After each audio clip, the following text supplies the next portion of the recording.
मित्रों, किसी भी व्यक्ति को दरिद्र बना देने वाला कुछ नहीं होता। वास्तव में व्यक्ति की मानसिकता ही उसकी दरिद्रता का कारण होती है, क्योंकि हम जैसा सोचते हैं वैसा ही तो प्राप्त करते हैं। इस तथ्य को हमें ध्यान में रखना चाहिए। मानव जीवन में विचारों का महत्वपूर्ण स्थान होता है और ये सत्य है कि कोई व्यक्ति खुली आंखों से अपने सपनों को पूरा करने की सोचता है तो कोई व्यक्ति बंद आंखों से। मित्रों, आज हम इस वीडियो के माध्यम से आपको उन बातों के बारे में बताएंगे जिनसे आप भी एक ऐसी मानसिकता विकसित कर सकते हैं जिससे आप भी अपने जीवन में सफलता और शांति को प्राप्त कर सकें। और अगर आपको दरिद्रता या गरीबी ने जकड़ रखा है तो उसे हमेशा के लिए समाप्त कर सकें, या आपके जीवन में कभी भी भविष्य में आने वाली गरीबी और दरिद्रता को स्वयं की जिंदगी से कोसों दूर रख सकें। तो इस रहस्य को समझने के लिए आपको इस कहानी को सुनना चाहिए।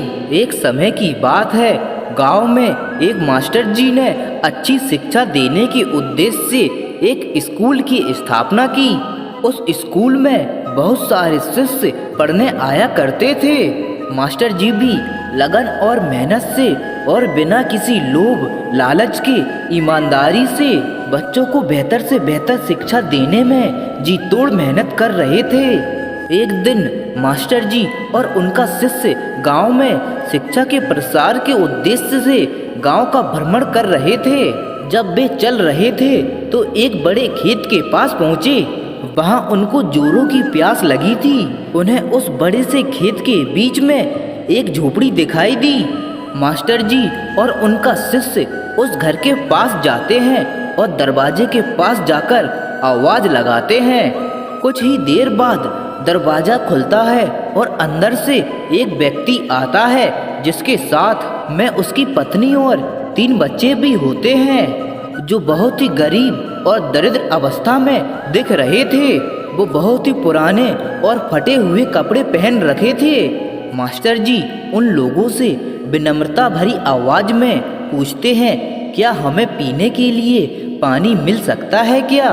वो व्यक्ति अंदर से पानी लेकर आता है, जिसे मास्टर जी और उनका शिष्य अपनी प्यास बुझाते हैं। फिर अचानक मास्टर जी उस व्यक्ति से कहते हैं, आपका खेत तो बहुत बड़ा है परंतु इसमें कोई फसल नहीं है। इसके बाद ये लोग अपने काम काज के बारे में बताते हैं। मास्टर जी इस बात को सुनकर सोचते हैं और कहते हैं, आज की रात हम यहीं रुक जाते हैं। फिर मास्टर जी उस व्यक्ति से रुकने की अनुमति मांगते हैं और वो व्यक्ति मान भी जाता है और मास्टर जी और उनका शिष्य वहीं ठहर जाते हैं। आधी रात बीत चुकी थी। तभी अचानक मास्टर जी नींद से जाग उठते हैं और अपने शिष्य के कान के पास जाकर एकदम से धीरे से आवाज में कहते हैं, अब हमें यहाँ से चलना चाहिए और उसी ओर चलना चाहिए और इसके बैल को भी साथ में लेकर जाना है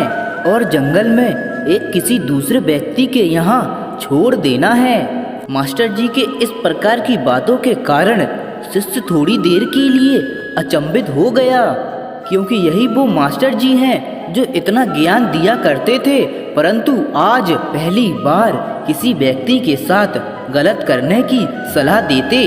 ऐसा कैसे हो सकता है? लेकिन शिष्य मास्टर जी की बातों का अब हिलना तो नहीं कर सकता था।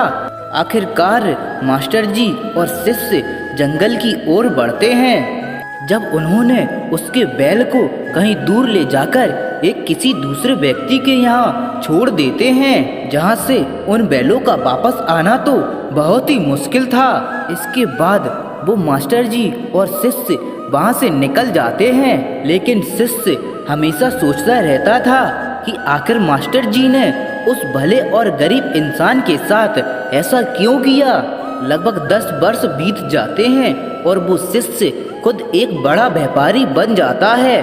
तब उसके मन में एक फिर से वही प्रश्न अक्सर आने लगा।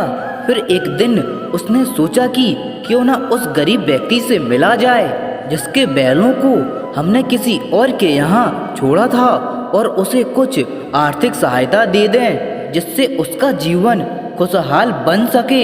इस सोच के साथ वो निकल पड़ता है और कुछ ही समय में उस व्यक्ति के पास पहुंच जाता है। लेकिन वहाँ का दृश्य देखकर वह चौंक जाता है, क्योंकि अब उस खेत में कई पेड़ पौधे के साथ साथ कई प्रकार के फल भी थे।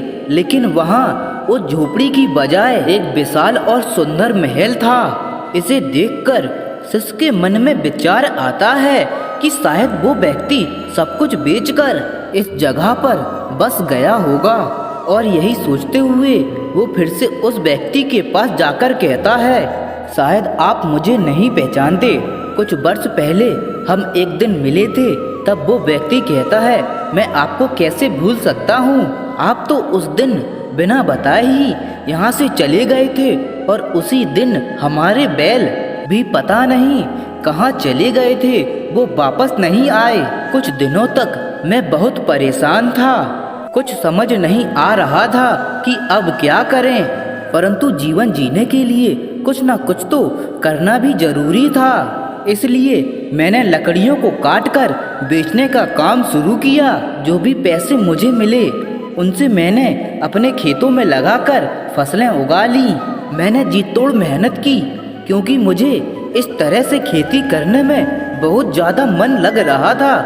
फसल बहुत अच्छी हुई, जिससे मैंने फलों के बगीचे में लगा दिया और उस बगीचे में बहुत अच्छे फल हुए। इस तरह मैंने बहुत सारे फसल बेचे और फिर फलों को सालों तक बेचा और आज मैं शहर का सबसे बड़ा व्यापारी बन गया हूँ। लेकिन ये सब कुछ नहीं हो पाता अगर वो बैल यहाँ से नहीं गए होते, क्योंकि उन्हीं बैलों के जाने के कारण मैंने कोई दूसरा काम तो नहीं किया, लेकिन उसके बदले उस काम को करने का दूसरा रास्ता चुना। लेकिन आज मैं अपनी जिंदगी में बहुत खुश हूँ और शहर का सबसे बड़ा व्यापारी भी हूँ। ये बात सुनकर शिष्य कहता है, ये काम तो तुम पहले भी कर सकते थे। तब वो व्यक्ति बोलता है कि कर तो सकता था, परंतु उस समय मेरी जिंदगी बिना मेहनत के चल रही थी। इसी कारण मुझे कभी इस बात का अभ्यास ही नहीं हुआ कि मैं कुछ और काम भी तो कर सकता हूँ। यही कारण है कि मैंने कभी कोशिश नहीं की। लेकिन बैल के जाने के बाद मुझे एहसास होने लगा कि मैं कुछ और भी कर सकता हूँ, और मैंने उसी समय यह दृढ़ निश्चय कर लिया कि अब अपनी जिंदगी में जो कुछ भी करूँगा वो मैं अपने बल पर करूँगा और अपने काबिलियत के दम पर करूँगा। और इसी संकल्प की वजह से आज मैं इस मुकाम पर पहुँचा हूँ। शिष्य को अब समझ आ गया था कि उसके मास्टर जी ने जानबूझकर उसके बैल को दूर कहीं किसी और के यहाँ छोड़ने की बात कही थी। दरअसल मास्टर जी ने देखा कि वो गरीब और आलसी व्यक्ति अपनी मानसिकता के कारण गरीब बना हुआ है, क्योंकि एक तो ना तो वो अपने परिवार की अच्छे से देखभाल कर रहा था और ना ही अपने बैलों की देखभाल कर रहा था। बस वो थोड़ी देर खेतों में काम करता और जैसे तैसे अपना जीवन यापन कर रहा था। बैलों को मास्टर जी और उसके शिष्य ने कहीं दूर किसी दूसरे भले और मेहनती आदमी के पास छोड़ दिया, ताकि उन बैलों की सही से देखभाल भी हो सके। जब दूसरी ओर वो गरीब और आलसी व्यक्ति सुधर जाता तो फिर उन बैलों को वापस किया जा सके। दोस्तों, इस कहानी को सुनकर ये समझ आता है कि क्या आपके जीवन में भी कोई रुकावट है? अगर कोई रुकावट है तो उसे पार करने का प्रयास कीजिए।